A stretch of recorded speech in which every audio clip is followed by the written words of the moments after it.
Sharon, Justin, welcome to the Here's How podcast. I've done a few this summer, and then this has been our longest break, so hopefully I won't be too rusty in this one here. But I have this kind of weird infatuation, and I say infatuation because it's like I have this short-lived passion about, especially when I get entrepreneurs on the podcast, where I'm like so curious about how they got started or what was the motivating factor for it. But I myself have never wanted to be an entrepreneur, which I'm not sure if I fall in a bucket of very little people or a lot of people, but I've met a lot of people that say like, they've always wanted to start their business or, oh, I don't want to work with or work for someone or, those reasons there that are pretty common. And for me, and what I think also for the vast majority of people that look at entrepreneurship, they often just see the tip of the iceberg where it's like, I'm gonna have my own business, I'm gonna be in charge of everything. But there's so much more underneath the water that's like all of the responsibilities, like the finances, when you're starting off your business, you might be cleaning the toilets and being the janitor. And I think a lot of people, like, we don't talk a lot about that and people gloss that over and they don't think about that because they just think about being the business owner, right? So that's what I'm really curious about, especially for both of your journeys is, it starts obviously with an idea and then you put it to action. Like what was that moment you were like, I want to start this business? I'll let Sharon go because you have a nice story. Go Yeah, ahead. I feel like for me, my story's a bit different. Okay. So growing up, I never thought I would be a business owner. I Okay, didn't good. really know what I wanted to do. I knew I wanted to help people, that's for sure. I actually went to school for policing and corrections when I was 18 years old. No way. And I went to that field. I did. I worked for Brinks. I carried the handgun. I did the whole thing. I was Super 18, cool. 19 years That's old. badass. Yeah. So it's pretty, it's just so funny. And like the beauty industry, fast forward, I was a super tomboy growing up. So people that, know me now compared Okay. to who knew me then, it's very different, right? Yeah. But I knew I wanted to make a difference in the world. That's for sure. Going to school, I learned that the impact I wanted to make, I guess, wouldn't make the impact I thought it could Right. at that time. And I was a bit of a rebel. So I bartended at night. I was working at Brinks and I knew that I didn't want to work at Brinks long term. And I was waiting to get into the RCMP.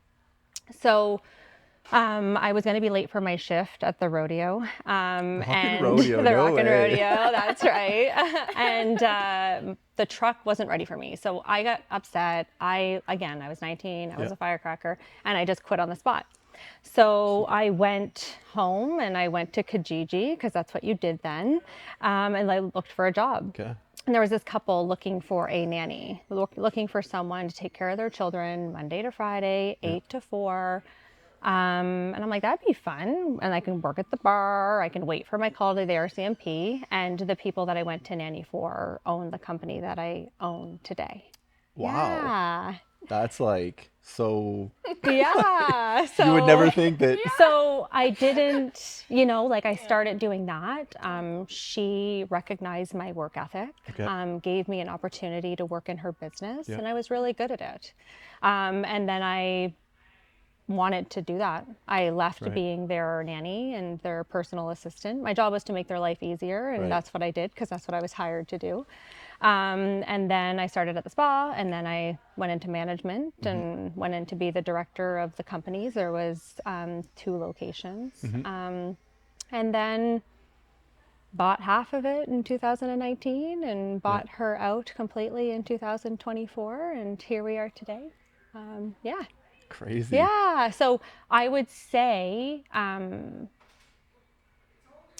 she would have helped me realize that business is fun. Yeah. Yeah. She would have helped me get there for sure. I had so much fun doing it. It was Right. so natural for me. And it goes back to the people, I would say. So she really led the finance of the company and the businessy stuff. And Okay. I was the front desk. I welcomed all the guests. Yeah. I hired everybody and, loved the people aspect of that. So Nice. it all came back to helping people in Yeah, a different yeah. way, making them feel beautiful and strong. And I'm thankful to be a part of something positive. Going into policing and stuff now, I think back of how negative that would have made my life. Right, right. So a lot of people are going to take away from this and be like, I have to quit my job. I have to go on Facebook Marketplace Yeah. and I'm going to own a cool business. Yeah, pretty much, pretty much. That's the roadmap. Tell them a little bit about LoLi. Yeah, So essentially, the business that she's referring to is NAKAI. Yeah. Yes. Yeah. Yes. Tell them Which about got me which got me into business, of course. So the reason why LoLi came was because during COVID, our landlord, it wasn't easy going through that, and that Right. landlord didn't make it easy, and we just decided, you know what, we're at a place that we are doing very well as a company, and we can actually be our own landlords. So we started looking for a building to purchase. And we found this building that was beautiful, but too big for just the spa, right? Gotcha. So we had this extra space, and through travel and everything, I am not going to ever admit that I stay up past 9, because I do not.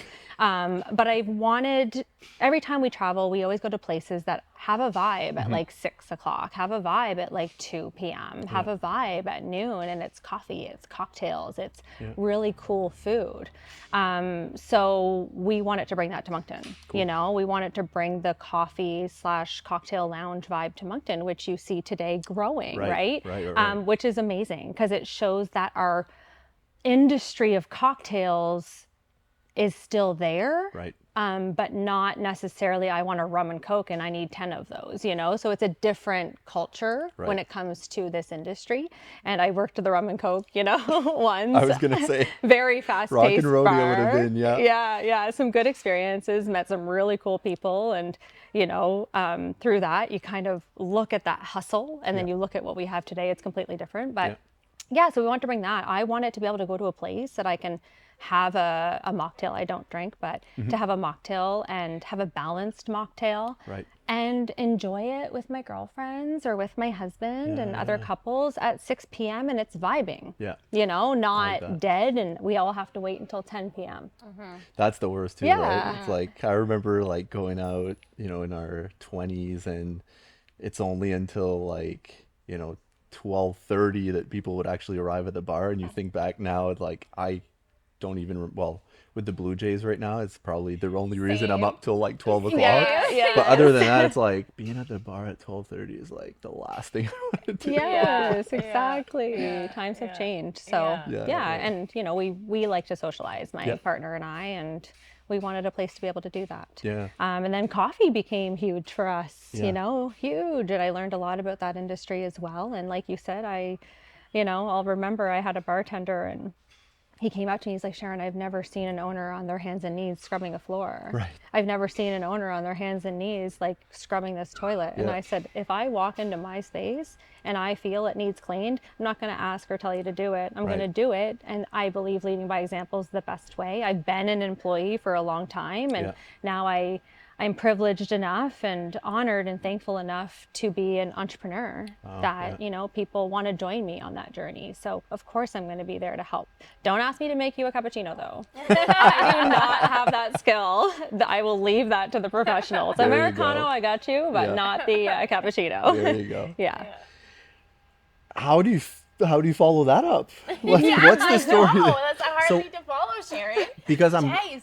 and I think your story, I know a little bit of it between our interactions we had previously, but I think that the business that you've created is very unique. And when I had asked you, like, what's the story behind this, and how you explained to me, was really interesting. But again, it's like, you had an idea. When did it become like, I have to do this, right?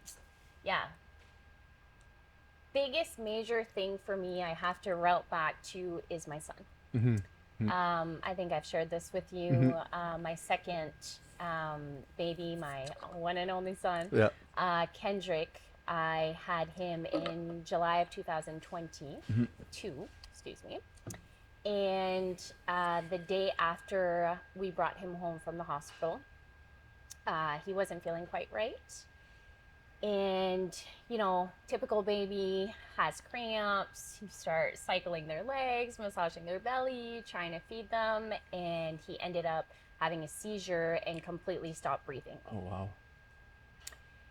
And probably for like 30 seconds, I was in complete disbelief because I had just brought in home this baby that I had been carrying for 9 months. A beautiful baby boy, perfect little 6 pound something, you know, and I'm like trembling, like, you know, and I start screaming. I start working on him. I called 911.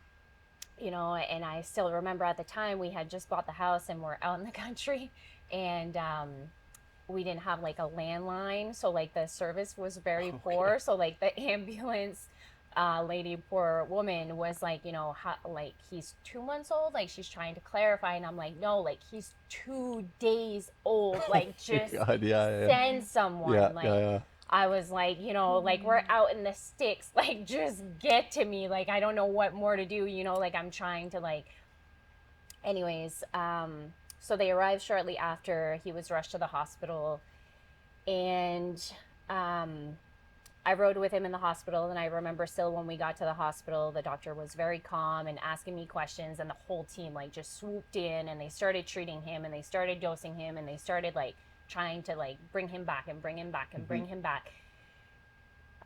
And I felt so helpless. There was absolutely nothing that I could do other than stand there and let them watch them do their job and hopefully, you know, keep him here with us. And they did. And then he was transferred over to the pediatric ward in Moncton and then to the IWK. And it was a recovery time of him for about 18 months. Okay. Wow. So I didn't return back to work, obviously. So he was in the hospital for some time, and I still had my daughter, which was 2 at the time, and I was away from her. So I asked the hospital staff, listen, I know everything. I've been here with him. I've been with you guys. Can I bring him home and do what the nurses are doing at home? Is there a way for me to do that so that I can be with my daughter? Right? So they allowed me to do that. I was able to bring him home, and we continued his treatment that way. But the key moment for me was when they had him in the incubator, at the hospital, and I was looking at him through the glass. I couldn't, you know, touch him. He was so fragile. And I kept thinking about how quickly life can be taken away. Right. Like I had just given life, and it had just been almost completely taken away from me in an instant. Right. And that moment was very crucial for me to take that time with him, that full first year, and step back and think, what am I doing with my life? So once he came to a stable point, I was like, what am I doing with my life? You know, like I didn't have a miserable life by any means. And I was very happy and I felt very blessed for my children. But I was like, I want to show what do I want to show my kids? Right? Because they're going to be following my lead and seeing what I'm doing. So do I want to go back to a comfortable job that doesn't fulfill me? Or do I want to teach them that they can do anything that they want in this world? And having grown up a Disney kid, you know, you watch all the Disney princesses and you know how they conquer and, you know, I just like had this idea in my head. I'm like, I want that queen moment, you know, where I'm going to feel like I have found this thing that just lights me up and this is where I'm supposed to be. Your purpose. Yeah, exactly. So I always had a huge love for flowers. It was something that was on my Pinterest board since my early 20s. But, you know, having always worked like conventional jobs, I never felt like I had enough flexibility money-wise to just kind of ditch that and create something new. I had no experience in business. I had no experience in any of the things that I wanted to do. So I kept thinking, well, how am I going to do this? And once Kendrick was stable, I thought, you know what, this is it. I'm going in. I'm doing this. I told my work that I wasn't going back. I pulled my savings to renovate my house, to create my workshop. I took my florist course. Okay. And I started traveling to entrepreneurial events and flower events. Right. So I literally just put myself in a position where I could not back down. Right. All right. Like, this was it. It was all in. All my cards were on the table. Yeah. So I wanted to put myself in a position of realistically seeing what it's like. Not only to own your own flower shop, to be an entrepreneur, to work in flowers, the community, the connection. You know, I wanted all the nitty gritty. So when I was traveling, I would pop into I would reach out to floral shops and say, hey, I'm traveling, I want to pop in. Do you have a little bit of time?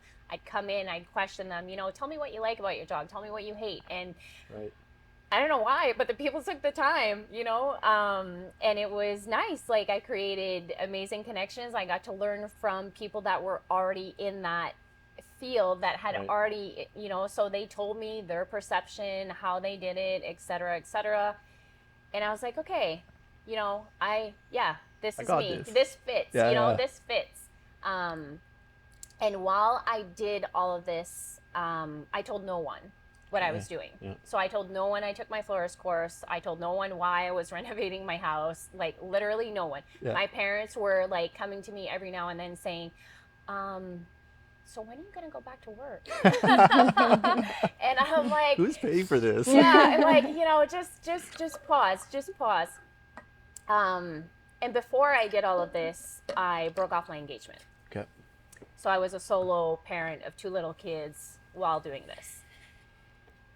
This is really your queen moment. Like, yeah. So I was doing all of this, and so I started that in January of 2024. And by June, so I was like 6 months in of this. So I had renovated my home. I was good to go on that note. I took my course. I had finished my course. I had traveled. I had the concept. I had everything that I wanted to do.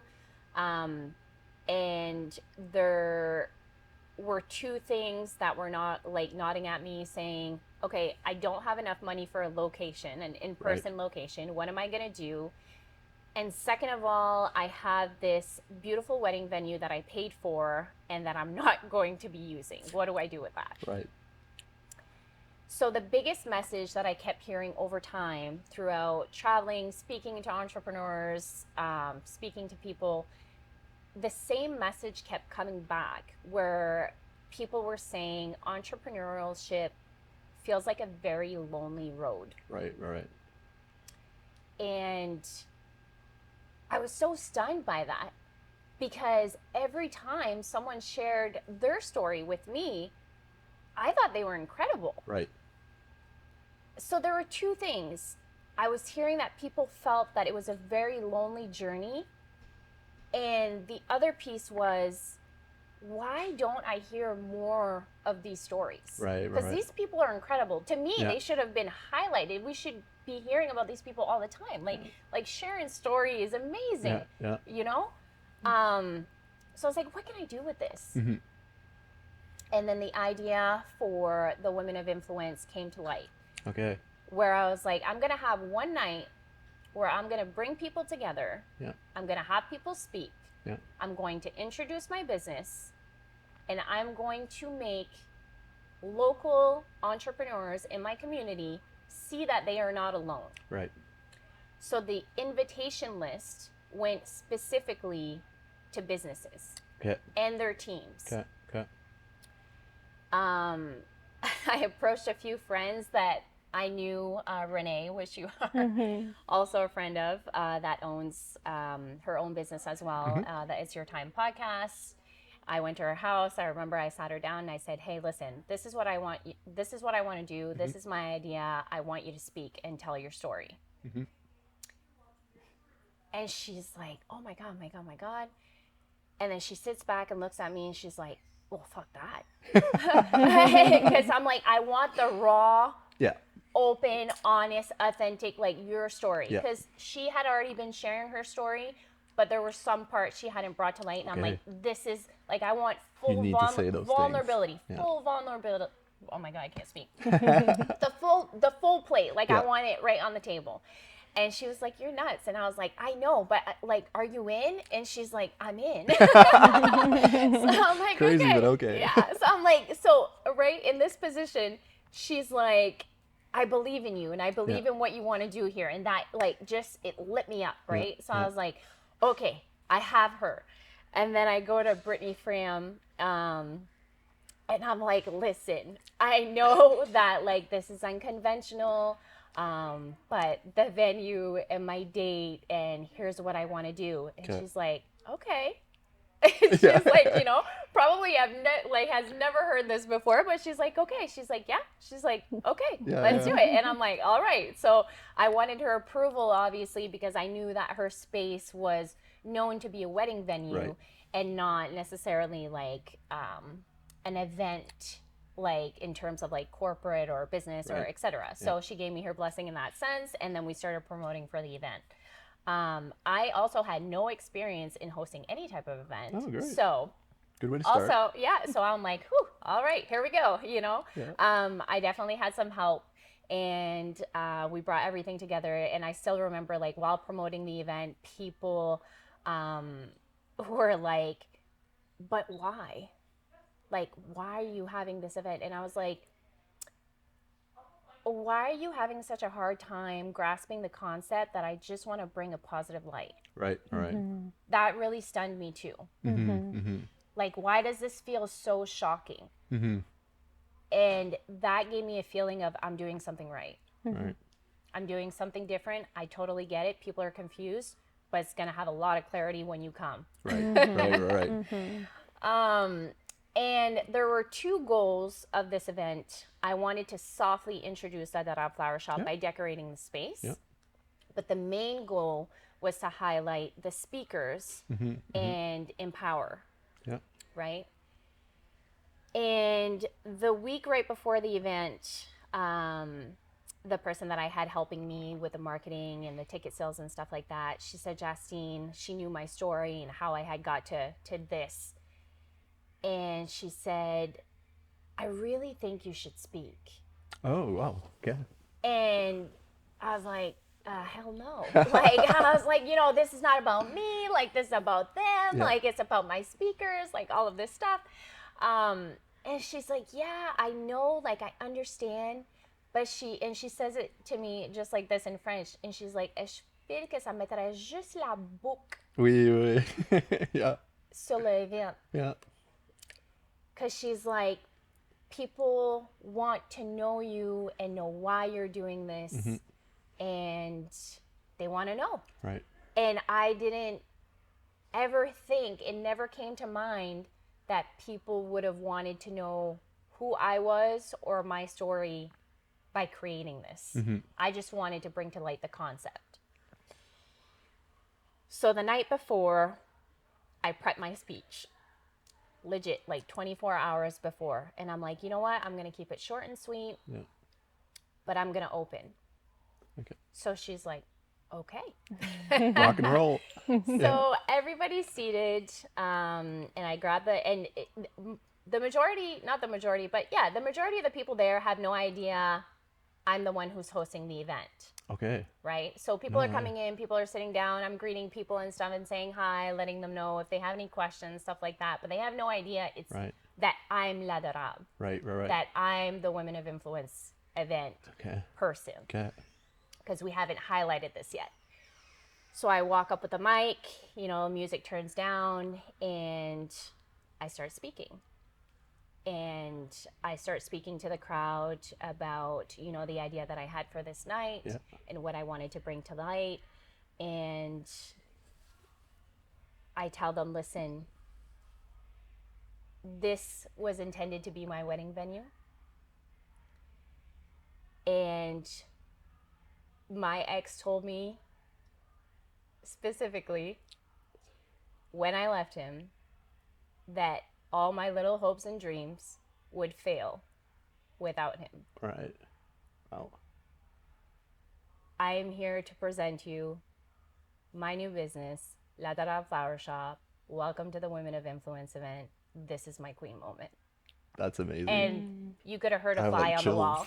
Like, like people were like, Powerful. oh my I love God, that. right? Because like Yeah. it was such, and I just, that was Mic it. drop. It was short. Yeah, pretty much. I felt like throwing it. Yeah. Yes. But anyway, so I walked to my seat and then the speakers took the stage, and really it was about them, but it did tie the bow Yeah. to the event. Yeah.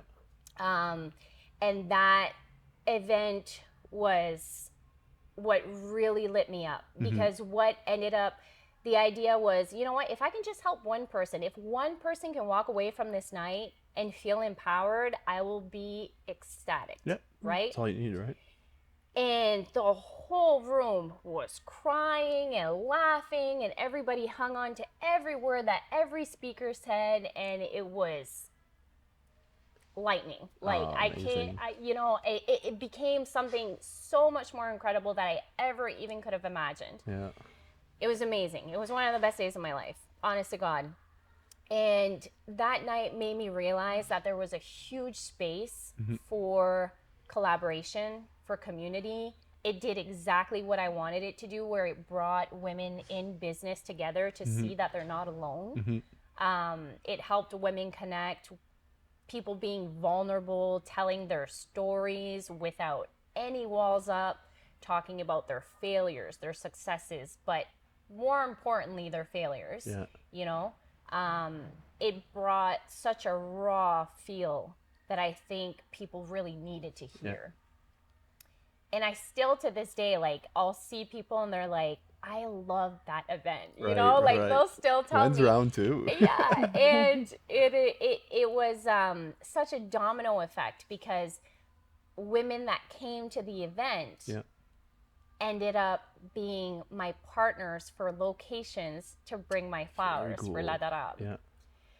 So sometimes people tell me, like, you know, like, you seem like in such a good place, and I always repeat, like, I've been in a lot of uncomfortable places, Right. you know, Right. like I have put myself in positions where I had no idea what the outcome was going to be, but my belief was there. Right.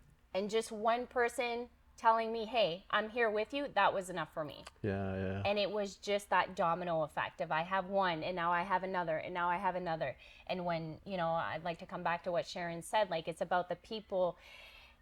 It did become so much more in that sense, where, like, it wasn't just about me and my business, it was about connecting with people. And flowers are obviously extremely sentimental, why people buy flowers and all of that stuff. So it just connected so well with my brand. Yeah.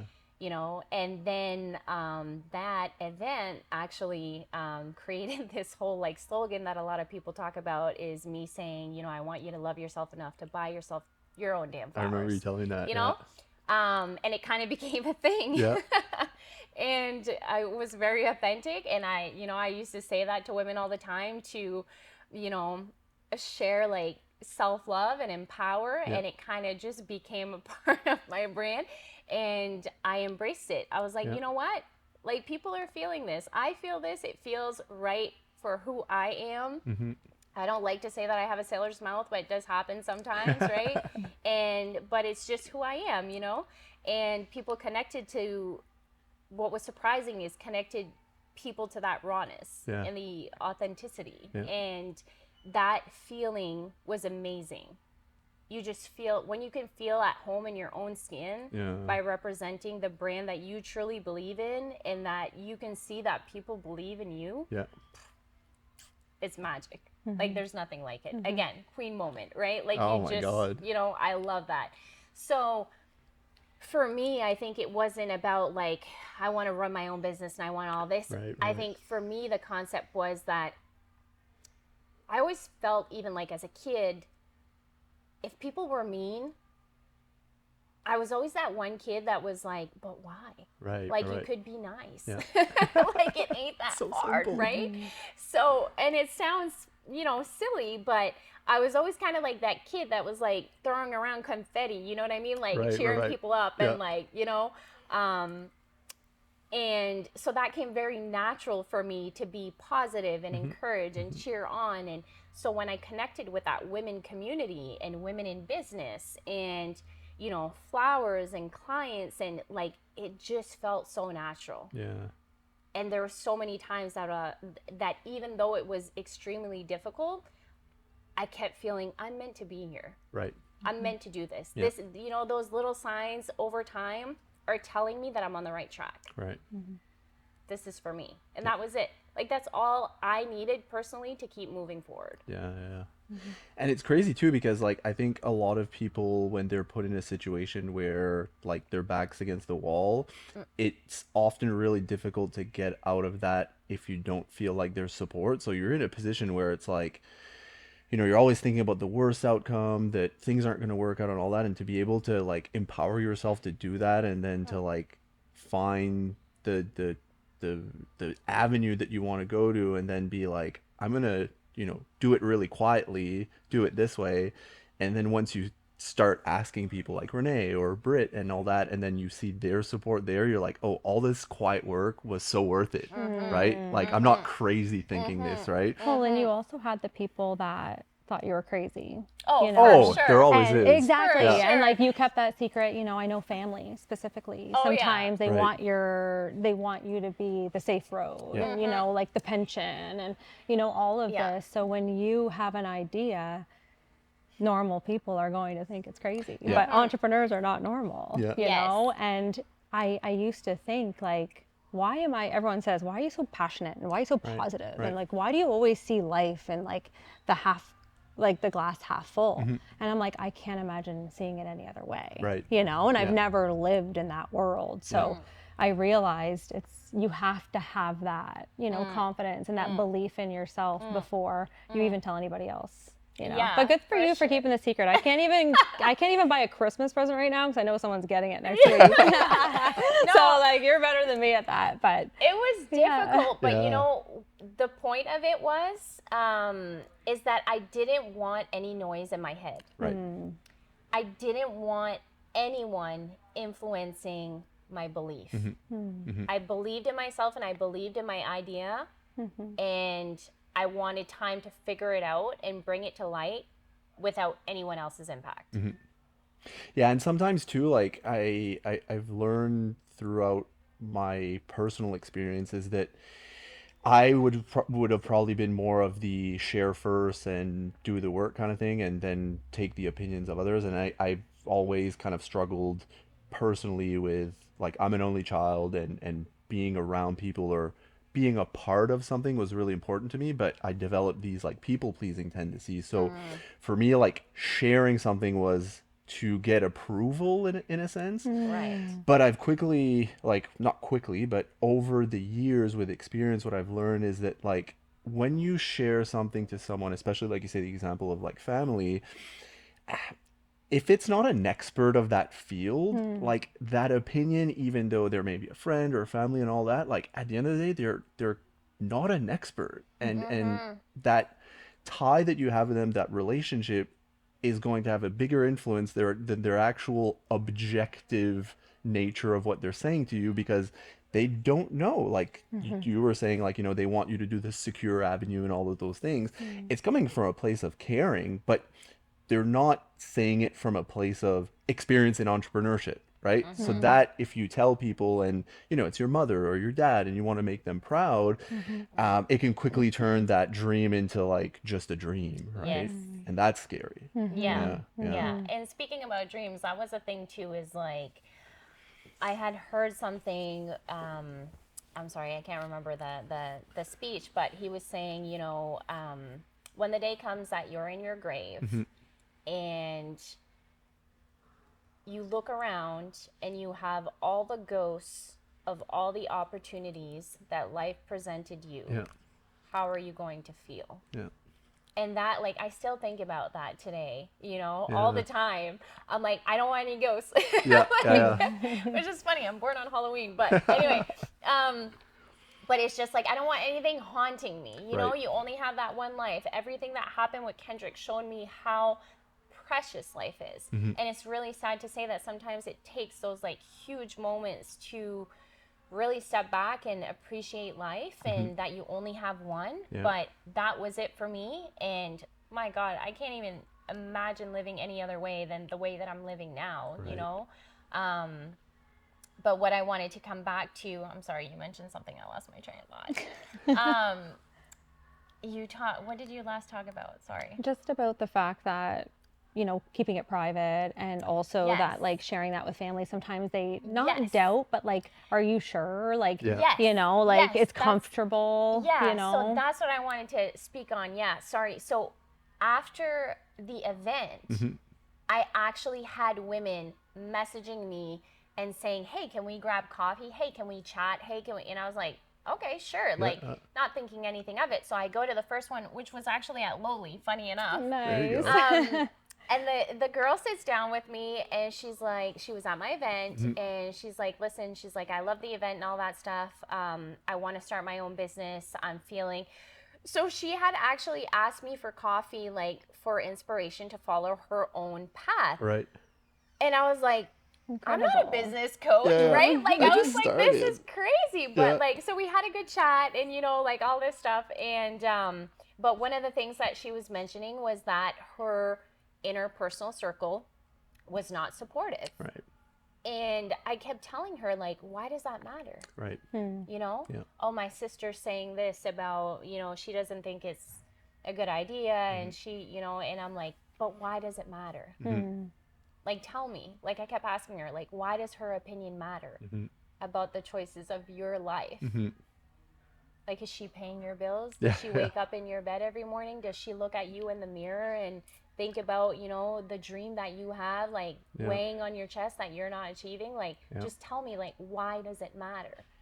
You know, like, that self-reflection of, and you've done it with LoLi, where you brought this vision to life. You know, people doubted, and maybe you can speak to John about that, like how people were doubting this idea of a new, innovative, you know, European style cafe cocktail. And I remember when you told me the story about LoLi, and you know, you had people doubting that concept, and you were like, well, I'm gonna do it anyway. You know, like you said it exactly like that. And it's like, I have mad respect for Sharon for doing that. And that's what it takes to be an entrepreneur, is you need to believe in yourself enough to say, like, you know what? I don't give a fuck. Like, I want to do this, and I'm going to make it happen. Like, this is what it is, you know? Well, there's obviously like, you know, everybody has fear that may stray them away from wanting to start those things. Like, do you, either or, remember a moment where you were fearful of something and that might have gotten in the way? And then how did you overcome that? For me, like I don't have a lot of fear, if I'm Good. being Yeah. honest. Yeah. I'm very ballsy. Like, I feel Well, I both feel of fear you, all like the right now in time, my head, are like but- super fearless. Like, I feel like, you know, like I'm just going to brag for a moment No, here. no, go for I it. won a trip to BMW Performance in Palm Springs, and there was 18 people there, Yeah. and I was one of 3 women, and I got first place. There you 6 go. laps in a row. Let's go. My husband said at the first, he's like, I'm here because my wife has no fear and doesn't realize consequences to her actions. So for me, I have no fear, Good. honestly. Yeah. LoLi was, to me, I thought it was a no-brainer, you know, like, what do you mean? Like, this is amazing. Like, you just don't know. You want Tim Hortons, that's fine, you know, Right. like, and it's those type of people. Yeah. And, you know, and then doing it, the hardest part for me was like, oh shit, this is hard. Right. Right. Holy hell, like, Yeah. I didn't realize how difficult this was. I thought I was a great woman in business. I thought all of my guests from NAKAI would just come right over before every appointment and after, because you have to remember, I had the stability of that business. Right. And I had the stability financially to make ballsy decisions. And through that, I was like, you know, I met with my financial advisor, and like, how much longer are you going to let NAKAI pay payroll at LoLi? Right. Like, how many times are you going to decline rent from LoLi? Like, do you want to see how much money you lost? And I'm Right. like, no. I don't want to look at it. I know this is going to work. Right. I believe in my brand. We tried different partnerships with other local companies, and I'm like, no, I'm sticking to my brand. I believe in this.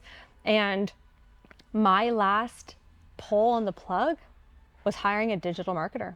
Okay. hiring a digital marketer named Gab Molenfant, and he met with my husband and I, and I'm like, honey, like, do you know how much money we put into this? Right. And like, we just gonna have a really nice coffee machine and we can make this our apartment, you know, like, you know, you personally guarantee your home at that point, right? To do things like that. And he was, you know, a very expensive fee. As you know, that's very expensive. And my husband's like, I'm going to work overtime. I'm going to pay for it.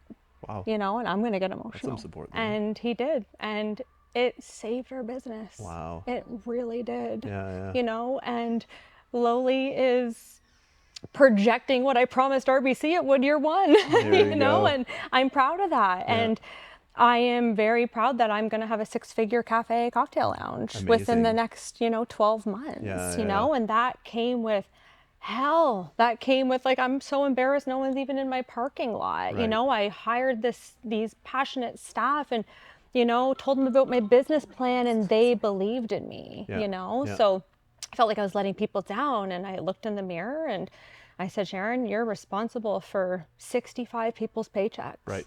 You are responsible, and you did this because you can. Right. You know? Yeah. And I did. And, you know, I'm so proud of that growth that I've had financially. I'm glad of the growth I've had emotionally. I'm glad of the things I let go in my life that were no longer serving me, because you learn a lot through that as well, right? You learn who is your friend, who is your, you know, partner, you know, whether it's in business, whether it's in relationship. And entrepreneurship is a lonely place, but it's not because you find the right people. You just, you know, growing up, we're all growing up too. We're all trying to be parents, like, right? You know, like I'm also trying to raise a child, you know, and make sure I'm doing that right and showing her that business is hard, but also being there for her basketball game and not being on my laptop, you know, so having that balance. And, you know, I'm proud that I've had that, but certainly it was a leap of faith I took. I'm certainly not fearful, unfortunately. I have a financial advisor for that. I have my husband for this.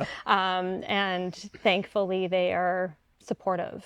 Amazing. The biggest support. Like I want to shout out to my husband more and more, because, you know, it matters who you pick and who you're going to have as 100%. A spouse when it comes to entrepreneurship and life, you know, and my husband believes in me. Good. You know? I was just gonna say the power of belief, like it comes right back. Like, you know, this is what you've been saying this whole time, is like you had that belief in yourself.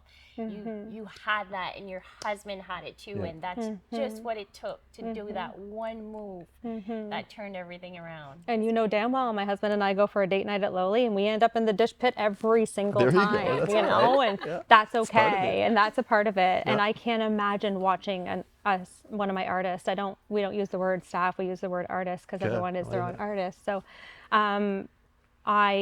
you know, I'm there to help them. They are not there to serve me. I am there to thank them for spending their time and dedicating their life to my business, you know, and thank my guests for that as well. So that is, you know, the key to success, is having people that believe in you. And for me, because I don't play a big client-facing role in my business anymore, I'm very much with like my director. So I'll talk a lot about my team, not necessarily the guest point of view. Like, of course, my guest, you're a guest. I connect with guests all the time. Like, I am a people person.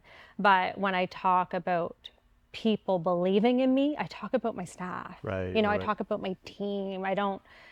And our guests do as well. So it's just a confusing feeling for me. But my managers believe that. Like, they believe that the guests are there because they believe in them. You know, and when I was a manager of that spa, that was my baby. The guests were my responsibility. So I'm thankful that I was able to, you know, pass that torch to somebody else who believes in it as much as I do. And so not fearful at all.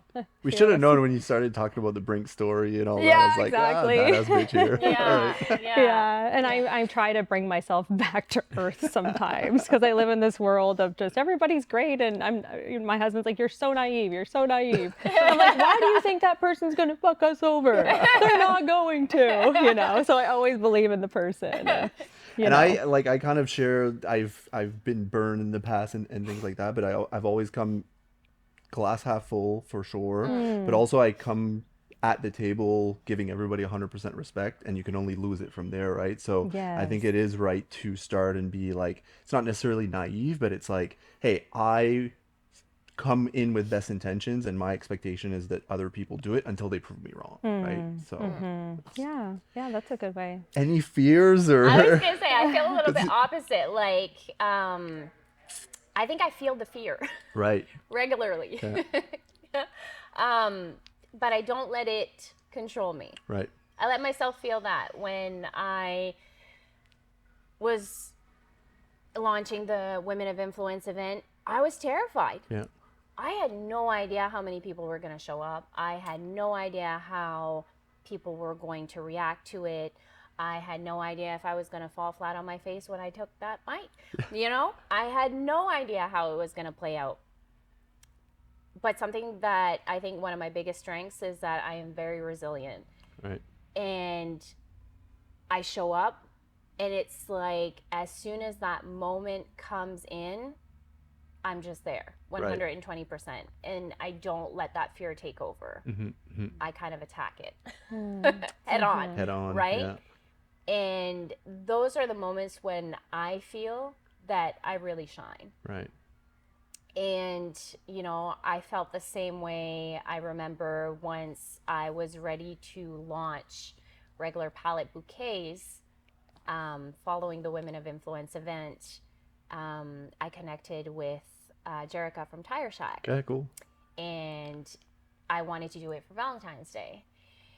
And I knew that she was very supportive of community, Yep. and she had business owners in her space and things like that. So I said, hey, what do you think about me doing a pop-up in your space for Valentine's? Very cool. Just me. And she's like, yeah, Sweet. yeah, Yeah, flowers, Valentine's. She's like, yeah. She's like, you know, I can't promise you anything, but she's like, yeah, sure. Like, what do you need? What kind of space, etc. Yeah. So I'm like, so I figure everything out, and I get my first big order of flowers, and you know, I want them as fresh as possible. So like literally I have flowers everywhere, like the day before all the way up into late night, making as many bouquets as I can. And it's the first time that I'm making like an extensive amount of bouquets. And my dad was meeting me in the morning to help me bring everything to the event, and we were driving up, and I still remember him because I was quiet, very quiet, and he said, you know, are you okay? And I'm like, what if no one likes my bouquet? You know? And he's like, just kind of started laughing, and I was like, you know, I love my bouquets, but like, what if they don't, right? Yeah. And he's like, and it was funny because he kind of gave me my own advice, and he's like, what does it matter? Right. Right. What does it matter? You know, we're going to go. If you sell one, great. If you sell them all, amazing. If you don't sell anything, don't matter. We come back home. Yeah. You know, we try again next day. So I'm like, okay. And I think the fear was coming from, hey, I really need to sell myself in this moment because it's just me. Right. Jerica's giving me this space. You know, I want to honor her allowing me in her space, and, you know, I want to make this good. Yeah. Right? Yeah. And I ended up selling out. So it No was way. amazing. I had a lot of my friends that popped in and grabbed a bouquet and came to say hi and hugged me, and I met people, and you know, people were lit up by seeing flowers in a space where they didn't expect to see Right. flowers. Yeah. As you know, Tire Shack is a super cool space, Yeah. but obviously not a flower shop. No. For So sure. like it was very different again, and but it connected me to people in a different way, and then it, you know, started like that movement of me interacting with my clientele, right, and making a name for myself, and I continued doing that. So essentially I did that one, and then I was asked to do another one, and then I was asked to do another one, and it kind of, that domino effect again is like, I came here, met someone, they were like, hey, I want you here, can you come? Yeah. I'm like, sure. And then again and again. So, and those interactions are really like, every time that I was popping into a new space, I want to give immense respect to like the person that's inviting me, right? Because I feel very honored that they believe in me enough to bring me in, and I want to do a great job. So yeah, I think I feel that fear all the time, right? Yeah.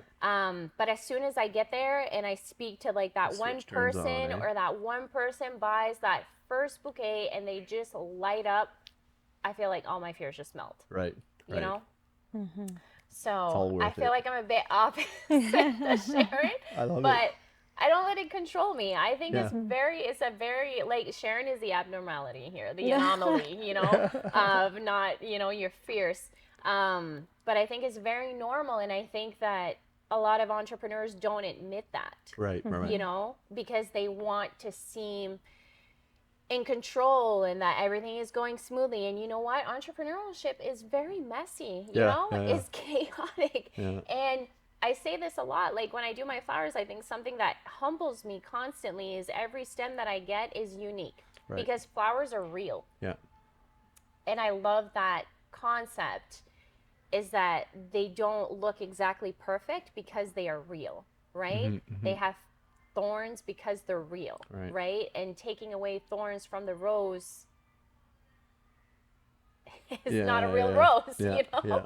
And you have to go through the thorns to get the rose, right? Like that's the whole concept, Yeah. right? So I think like for me, it's like just coming back to that is like you need to put yourself in a position, for me, myself, to be scared. And Yeah. I think that every time that I put myself in a position to be like, whew, what am I doing? Whew, like this feels scary. I'm like, I'm doing something right. Yeah. I'm in the right place. And I think like what a lot of people get really complacent with is they create this comfort zone where they have some security and all that, but then they have these dreams, and the dream becoming a reality is at the edge of the comfort zone where you go into that uncertainty, and when you step into that place where you're scared that it might not work out, but that's where your dreams live, right? And a lot of people, they just stick in that little bubble, they do their 9 to 5, they do this, do that, and they never step out of that, right? But you, both your experiences show that it's like, listen, buckle up, we'll see how it goes. And Yeah, it's possible. Yeah. and it works out when you have that confidence and that fearlessness to do it, right? And that's like super empowering to hear. I love that. Yeah. Now, what do you hope your experience throughout all of this teaches other women? That's a big question. Yeah. Yeah. I feel like, you know, for me, like if I were to talk about like my genuine story, you know, go back to little girl Sharon. I grew up in a family that was very like fend for yourself, you know, like it wasn't, I wouldn't say I had a father that cared about what my success was, you know, or a mother that necessarily even knew how to, you know. I grew up in Havelock, New Brunswick. Okay. I grew up in isolated area to say the least, but through that I learned what I didn't want in life. Okay. And I knew that I was different than what my atmosphere was. And from a very young age, I would say I was strong enough to be able to give myself that ability. And where you come from doesn't have to define you, is what I would say for women. You can create your own story. You can do anything that you believe in, you know, regardless of, you know, people around you that are supposed to be your biggest cheerleader. And, you know, one thing I will say, lost girl from Havelock moving to Moncton when she was 16, 17 years old. I am very thankful that I had met a woman like Melanie who owned NAKAI, because she showed me what women can do. She showed me that, you know, what I thought the idea was success was money then, you know, like that's what I would have been like, oh my gosh, this person has this beautiful situation. How do I be like that person, you know? So I would say for women that maybe don't have the stability of a family that even, you know, knows what university is, you know, to push you to be the biggest possible version of you, find the right people that believe in you, surround yourself with like-minded people, and just you can do anything that you believe in. Yeah. And, you know, Yeah. that's how I would say, but Yeah. that's on a deep level, you know, if we Yeah. want to get really deep. Yeah. But don't be scared. You know, I just do everything fearless, you know, Yeah. like Yeah. don't even think about the negative things that can happen. That's how, you know, unfortunately, sometimes I live my life. That's why I have 3 brothers and I'm the one with the broken arm, the broken leg, There you like go. crashed 4-wheelers and all Yeah. that, because I never really thought of like what could negatively happen. I'm just like, this is Yeah. fun, you know, Yeah. this is great. So I was, you know, I am very thankful. I never thought of business. Some of my high school teachers are now guests of ours at the spa, Okay. and they always say, we knew you were never gonna like listen to somebody. We knew Yeah. you were never Yeah. gonna work for somebody. But I will say, my ex-business partner, although we're not in business together anymore, I would say she was the one that gave me the opportunity, like seriously, honestly. So just if you don't have the ability to financially or, you know, even intellectually, like go into university at that age, because your childhood wasn't necessarily, you know, the norm, Yeah. you can still do that, Yeah. you know, Yeah. and you can get there, and it's just going to look a little different, you Yeah. know, might be working for someone for a bit. And I can't imagine doing anything but business Right. now. But certainly, you know, didn't have the need. I want to be a business owner. I want to be an entrepreneur. I never thought Right. that. But yeah, so for women, I would say, you know, do what feels right for you. Yeah. I would say for every single person, everyone who onboards my company and offboards my company, if you have self-love, self-respect, Yeah. and you are passionate, please come on board and align with my values Right. and what I'm wanting to do. I run my business on a purpose, and our purpose is to make a difference. And we talk about that every single day. Like, my job is to make a difference in the life of my team. My team makes a difference in the life of our guests, and we make a difference in the life of our community, you know? So now that I have a business that is running without me present, which, you know, crazy to even think that. Like, I remember like working that desk and opening that every day, my daughter and I, every single day and nonstop. And, you know, being able to go from that to where I'm at, I'm very proud. And geez, I lost train of thought because I'm just blabbing here. Empowering. What would be your message to women? Well, it would just be like, you know, you're unstoppable, essentially. I don't know what the point I was trying to get to with that. Everything made sense. Yeah, Everything up until yeah. that point and that. Yeah. So like, you know, and being able, so actually I know what I was going to say. Talking about getting out into the community. Yeah. I've never shared my story. I Right. don't talk about that. Right. You know, you want me to do that. And, you know, I'm very Next thankful event. for you on that, because it's something that you just work on your business, and Yeah. you don't want to like say something wrong. And, you know, you have your guest who is a judge at, you know, here, and Yeah. like, oh, is she going to think I said something bad, you Right. know? So the fear of what people think of you, you know, is something that we all need to work on, you know, whether it comes if someone likes her flowers or if someone's going to take what I say the wrong way. Be you, be authentic, you Yeah. know, like we're all human, you know, we all have great days, we have bad days, you know, and having the right people in your corner. I don't know what I'd do without my team, Yeah. you know, Yeah. having a team is very important for me.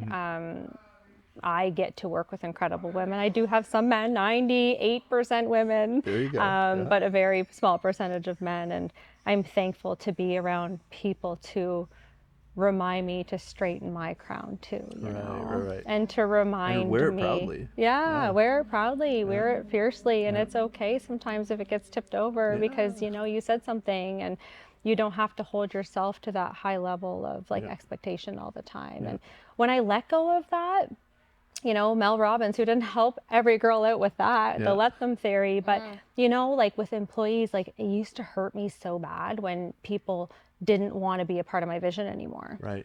you know, and instead, like, thank you so much for being a part of my vision, you know, for the last 2 years or for the last 3 years or the last 5 years, you know, and let people do what they want, let people live the life that they want. And as soon as I had that mentality, like hiring looked different for me. Right. It was like, you're aligning with us, you're aligning with our business. And we truly started interviewing differently, asking different questions. Yeah. And, I'm proud to say I have, beauty industry is a high turnover, and I haven't, had one person leave my business in almost a year, and before that, a year and a half. And the reason why is typically, want to go to a different industry. Right. So example, if I have a massage therapist, they want to go to a clinic to be around physiotherapists and doctors. And, of course, you need to do what you need to do and learn, specifically, estheticians or hairstylists or RMTs that come right directly out of school and we're their only thing. How are they going to know different, but with that, it's okay. You don't have to be so sad about it. Like, you feel like you're losing a friend, but being able to have that boundary and just be okay with it, was really, that was actually hard, but got there. When you have a big heart, Living women and in breathing. business, like, we have big hearts. Yeah. We care. We're maternal. It's our DNA. Fresh cut flowers. Like, every woman deserves that. It's a reminder of how delicate they are, and we can be.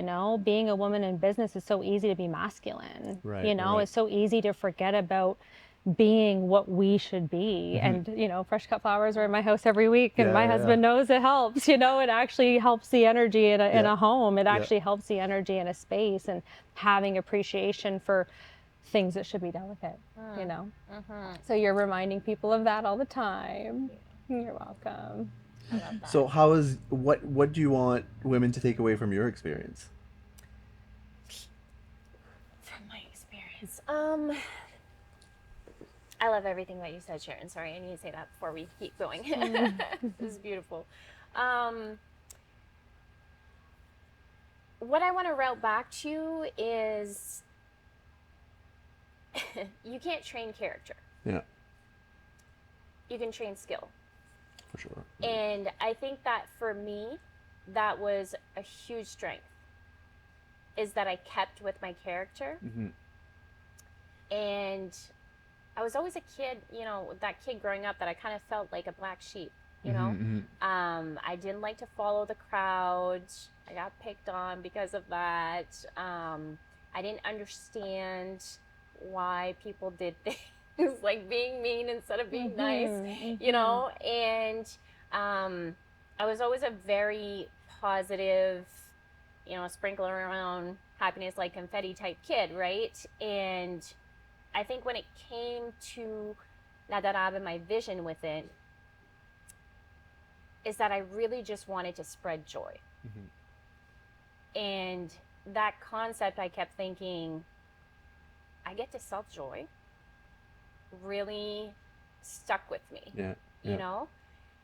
And I think the biggest thing that I want women to take away from my story is that it doesn't matter what happened to you or what you're going through. There is always the opportunity to completely redirect your life, reinvent yourself, follow your passion, your dream, your idea, that idea on your Pinterest board that you've had for 10 years. It's never too late to do that. I am living proof of that. And if your idea doesn't seem completely crazy to you, then you're not dreaming big enough. Right. There is never anything that I've done in my business that I didn't think, God, I feel kind of nuts right now, and it worked out really well for me. And, just attacking those fears, right? Attacking those fears. I think one of my strengths, like growing up and even in my adulthood and with my business, is I've never really been someone who cared about other people's opinions. Other than that first pop-up, obviously, where I'm like, what if people don't love my flowers? But, it was my first, debut, right? Yeah, for I was sure, like, my gosh, this is me. And I think that fear stemmed from, I felt very vulnerable because I had completely put my passion on the line. And it was showcasing it in front of people. And that was the first time in my life that I was really doing that. Right. And obviously that, that's where that fear of judgment was coming from, is like, what if people don't love it enough to buy it? Right. Because I've gambled everything on this. This needs to work. So, but what I realized, and I think that this is a very big reflection in Sharon's story too, is that you are your business, right, in right. a very big way. Yeah. There are a lot of people that have bought from me or that buy from me now that have expressed to me, I come back to you because of you. Right. I like the interaction. I love your energy. I love your passion. I love that you come in so excited to, bring me flowers, like, and they voice that to me. And I, obviously I love that part about my job, but, it just goes to show that if you stick with your, your authenticity and who you are and what you believe in, it gives you that unstoppable edge, of getting to where you want to go. And I think what women, because women, as Sharon mentioned, we tend to be the caretakers, Right. We're taking care of everybody. We're making sure that, the lunches are packed, everybody gets to school on time, that we didn't forget basketball games, that hubby has his lunch too, and you don't even have one, your coffee's half cold, but everybody else is good, and like, you're always taking care of everyone, as a parent, in general, or making sure that your family and friends are good, or etc. We have this natural way of wanting to take care of people before taking care of ourselves. And the big message that I wanted to bring forward with La Darab about love yourself enough to buy yourself the own damn flowers, and with the Women of Influence event, was, you really need to take a moment to step back and realize that you're worthy of that love too. Yeah. Yeah. And don't neglect you. Right. You deserve joy too. Yeah. Right? Yeah. So why do you need to wait for someone to buy you flowers to feel worthy of getting that bouquet? No, go buy your own damn flowers. Yeah. Yeah. You love yourself enough to be going out, buying your own bouquet at Home Hardware, bringing it home, putting it on your kitchen table, and walking by it and smelling the flowers every chance you get, because you deserve that. Yeah. Yeah. I want women, I think my biggest message, sorry to come back around, is like, I want women to love themselves enough to look at it that way. Right. Yeah. We don't do that enough as women. Yeah. In general. People in general, we don't love ourselves enough, right? And that's the biggest thing. It's like, if you're not filling your cup, you're going to end up on empty, right? I think a lot of women are victims of that, right? Like, where we're giving out to everybody else and we're forgetting to refill our, exactly. And we're forgetting to refill our own cup.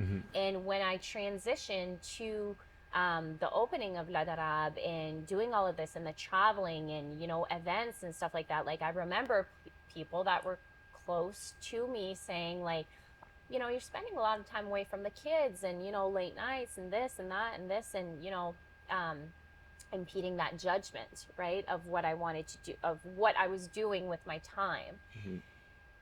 And I needed to stick by, yes, but I'm doing it for the reason of showing them that they can do whatever the heck they want in life. Right.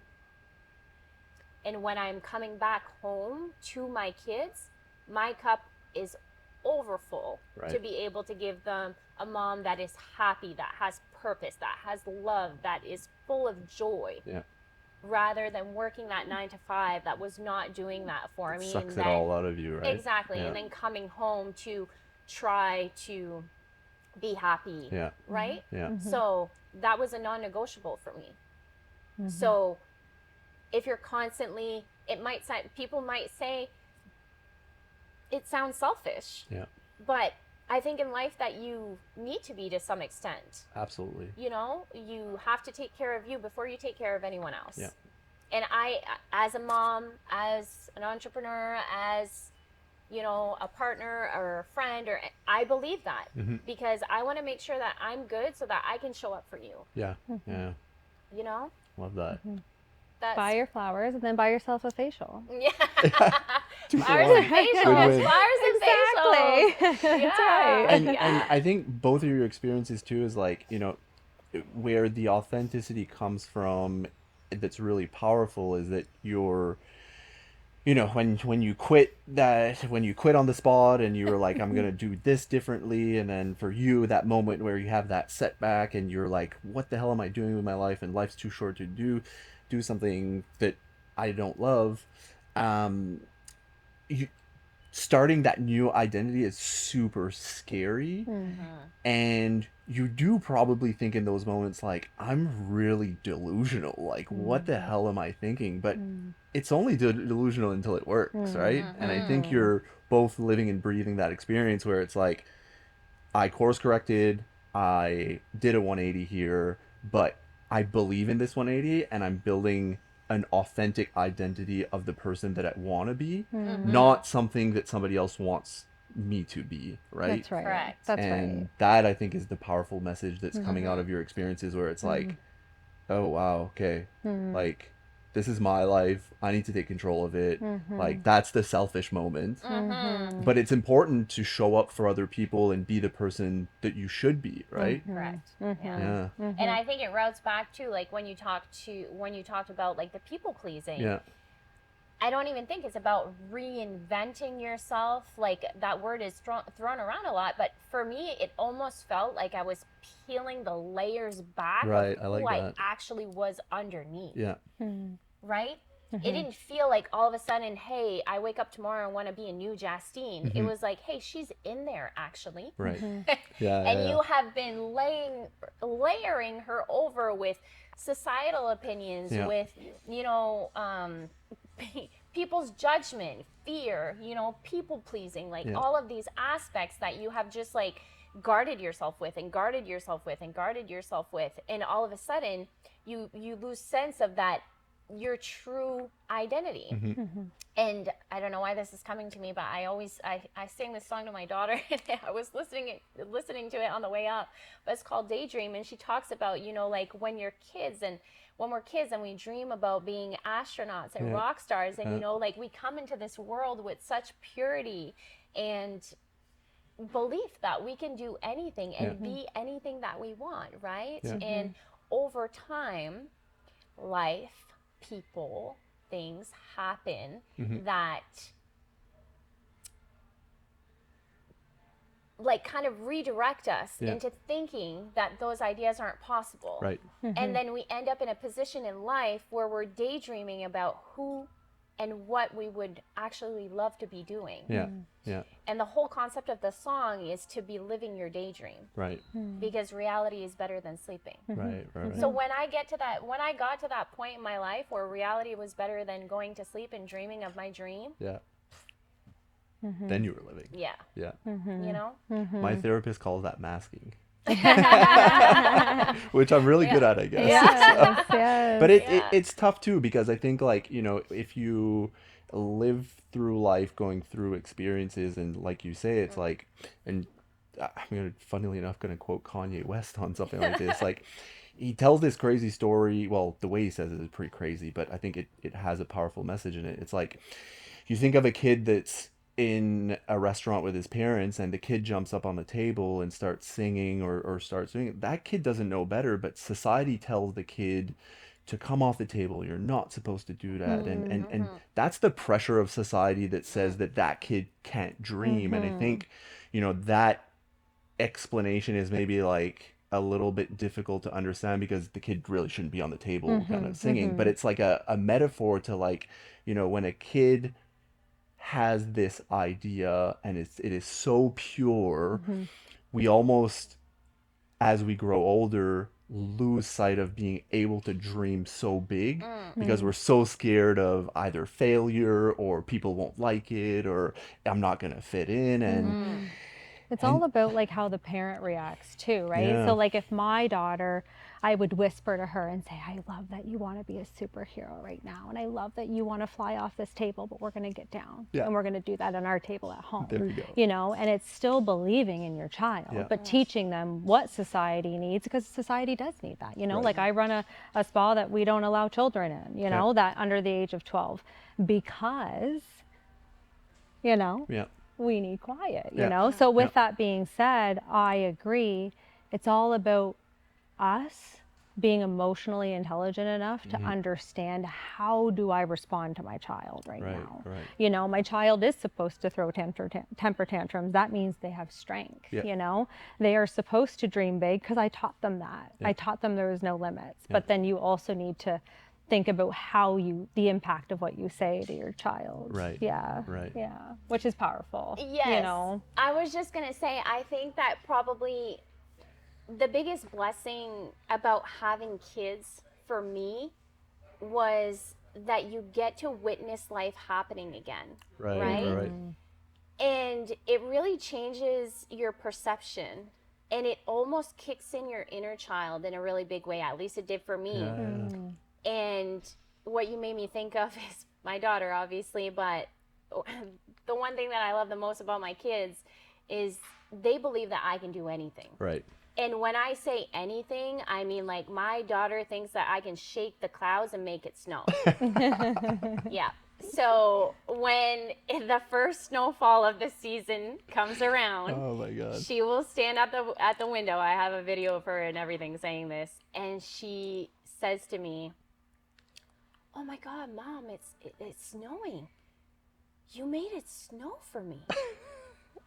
And I'm like, "Oh, baby, like I didn't do that. You know, Yeah. it's just it's cold, and the water in the clouds." And I'm trying to explain the concept to her, right? Like, and she's like not having it, and Right. she's like, "Mom, you made it snow for me." You know, and she's just like lit up, right, So over the pure. fact that she thinks that I made it snow for her. Yeah. And moments like that kind of bring me back to how when you're a kid, like everything seems possible, Yeah. right? Yeah. Like, and my daughter now, who just turned 5, she wants to go to the moon, and she wants to build her own rocket ship. There you go. And we have started a fund for that. There She you has go. her little piggy bank, and she draws about it, and she talks about it, and it's still she still makes me laugh about it daily, because I was showing her like this. We were just walking outside, and there was like this plane that was like going straight up, and Right. the smoke was kind of coming out, so it kind of looked like a rocket. Yeah. So I was like, "Oh, V, come over here, come over here." And she comes and looks up, and she's like, "Damn it, they're gonna get there before me,"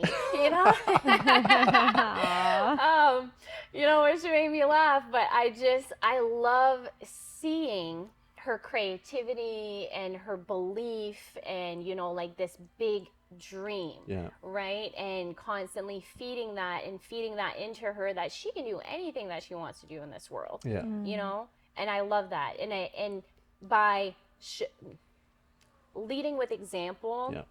in that sense, and then having her act like that day in and day out is also motivation for me. Right. Right? So it's like this cycle that we're constantly feeding off of each other all the time. I'm encouraging her, and she's encouraging me. She doesn't even know it yet. She's 5, So love that. I love that. I love that concept of, honoring your inner child, and kind of remembering that, and coming back to who you were Yeah. before anyone had to say You can't do this, or and you're who dreaming you too wanted big. to be, and how you wanted to act, and how you wanted to express yourself, and what your interests were, and all of those things, right? Yeah. Before any judgment, any societal things came around, who was John, Yeah. Yeah. What did he dream of being when he was a kid? I wanted to be a surgeon, but then I Okay. saw ER, like that reality show, and they show you like, and I was like, screw that. That's too much blood. Yeah, Like, yeah, I can't I'm do out. that. So now Yeah. I always finish off the show by asking a question that I think is really important, and it draws back to everyone's experience through life, and something that, you know, you always, it's in hindsight, right? But it's like, if you could go back to whether it's when you started LoLi, or even when you quit and went on Kijiji to find, like, if there's a moment that you could go back and give yourself a piece of advice in that moment, what would that be?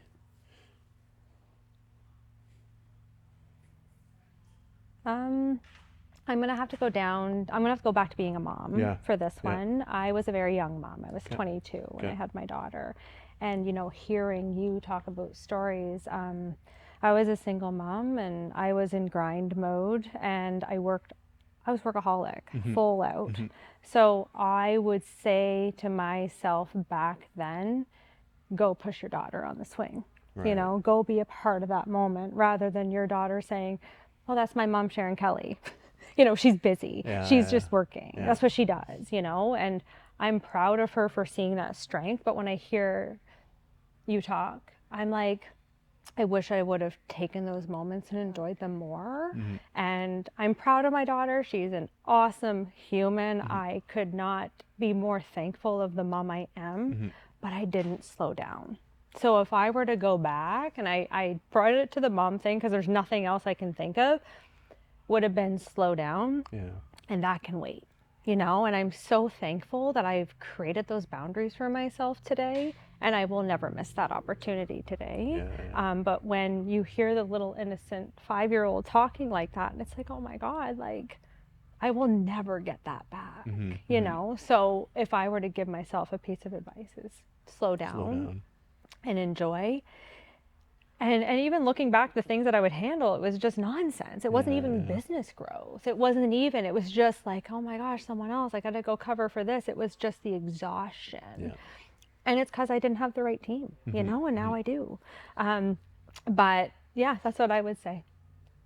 Slow down and Very enjoy. important. Yeah, Yeah. yeah.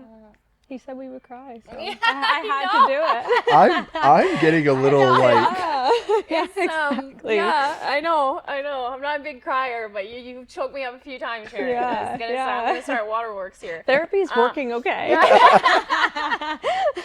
Oh, no, that's beautiful. I love that. I think if I could go back and give myself one piece of advice, I would go back and just whisper to myself, keep believing in yourself. Don't let them get in your head. Trust your gut. You're on the right path. You're planting the seeds. Because when I was planting those seeds, I had no idea it would turn into this beautiful garden. right. Right. I felt like the person who doesn't have the green thumb, who's just trying to make it all work Yeah. and hoping something's gonna sprout. Yeah. Right? And when I look back now of the doubts that I was carrying with me that felt so heavy, I was still pushing through, but those doubts and those fears like did get in my head. Even though I pushed through, I could have gone on the path or I could have been on the path and felt much lighter instead of being so hard on myself. Yeah. Instead of, critiquing every little thing and trying to make everything perfect. Perfection doesn't exist, and perfection isn't real, is the bottom line. And this flowers taught me that. That's what it is. There's beauty in imperfection. Yeah. And my mom was always telling me growing up as a kid, it's kind of funny now, but she was like, you could wear a sack of potatoes and make it look good.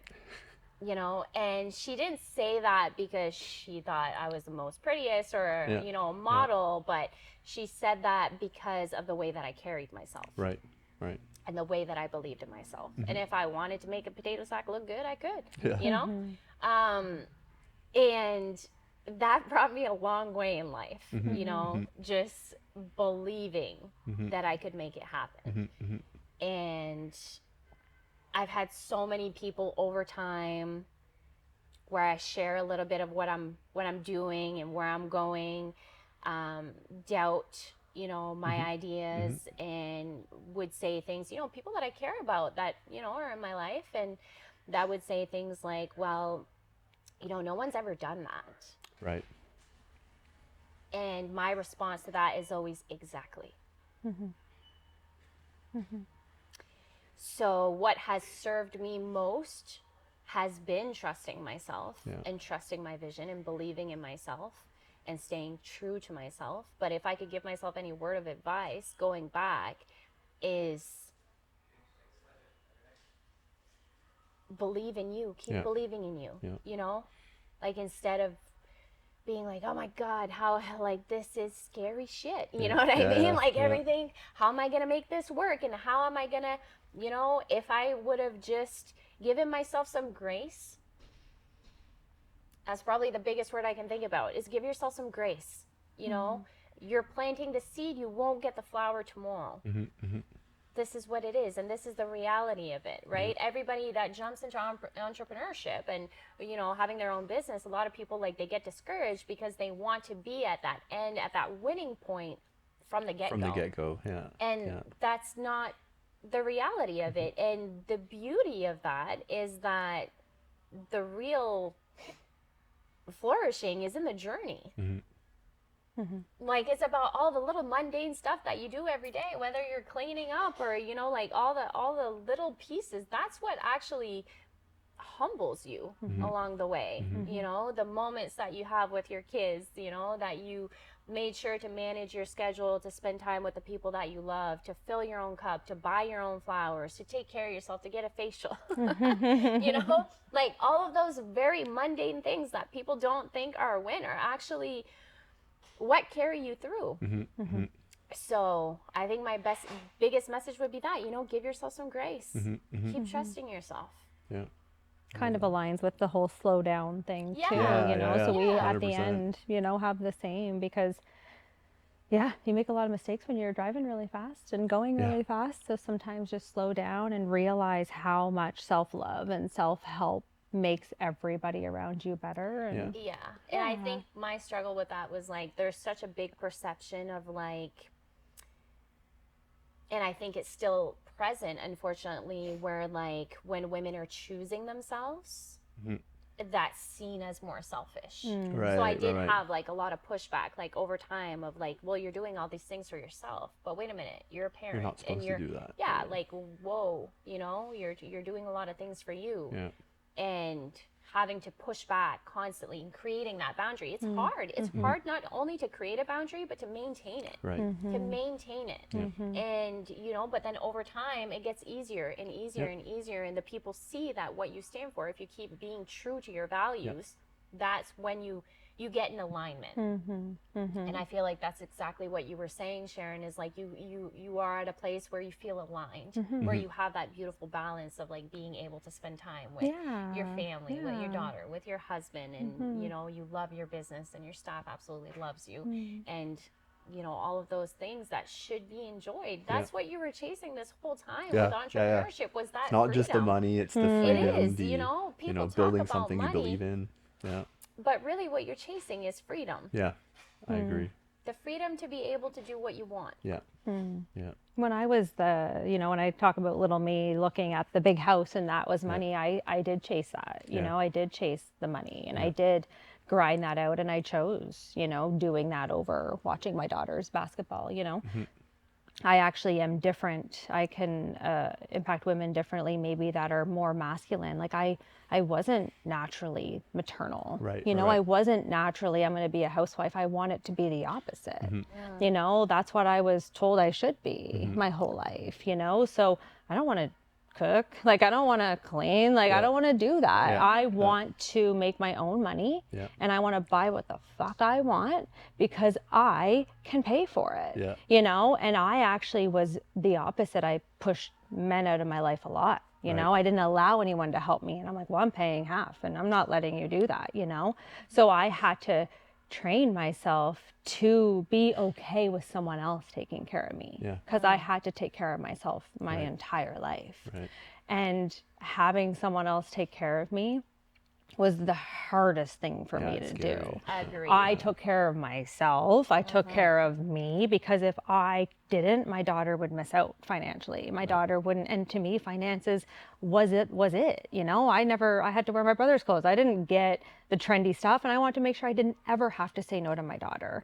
And now, fast forward, I'm in a financial situation. I was like, hey, I got to stop saying yes all the time, you Right, know? right, Because right. now I got to teach my daughter being humble and you know, understanding the cost of things, because I went through that of like, rebel, I can't really afford it, but I'm going to do it anyway because I'm going to say yes to her. So I'm the opposite when it comes to that. I wasn't naturally a nurturer, you know. I wasn't naturally somebody that wanted to be held the door open for, or any support, you know. Quite the opposite. Like, you know, I remember my first therapy session with my husband. He tried to pass me a tissue and I was like, I can get that, I do not need your help, you know. My therapist was like, whoa, okay, here we are, you know. But I've learned a lot about myself without even realizing how many issues that created for me. Right. My cortisol levels, like my body should not be in that mode all the time. It was Always, yeah. flight or Fight or flight, yeah, all the yeah, time. you know, I was so competitive, like, you know, doing all of these competitive things my entire life, and I need to be the best and I need to be number one because I did it, you know. Are So you me? But Yeah. yeah, there's a lot of big points that you're talking about that Yeah. are huge, right? Yeah. And I think that like that's a whole other like topic as well that like you hear a lot of women in entrepreneurship talk about is like